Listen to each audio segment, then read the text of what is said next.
Surgeons, kayo na po yung mag-guide sa lahat po ng mag-a-assist inside the operating theater, O God.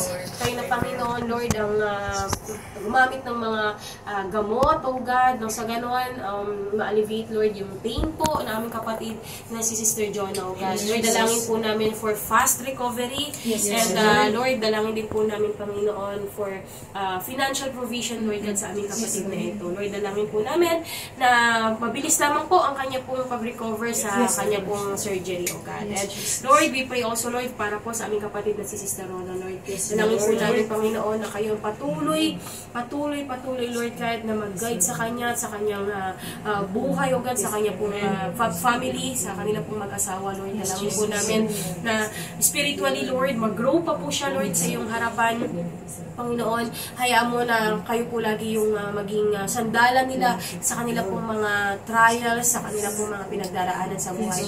Lord, ang kanya pong hiling na, Panginoon, ipagkaloob niyo po yung supling para sa aming kapatid na ito, sa kanila pong mag-asawa, Lord. Hindi mo kanya pong desire sa puso, Lord. Trabaho, Lord God, na nararapat sa kanya, Panginoon. Ipagkaloob niyo may good salary, benefit, and schedule, Panginoon.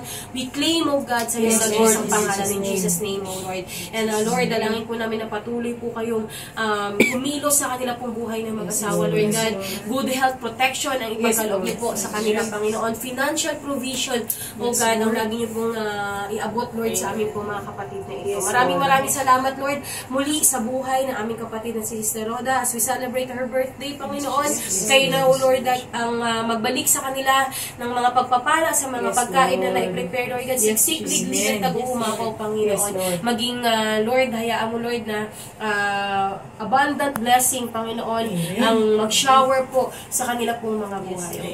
Maraming salamat, Panginoon. And Lord, patuloy po namin dalangin sa aming pong mga offering, Panginoon. Kayo na po yung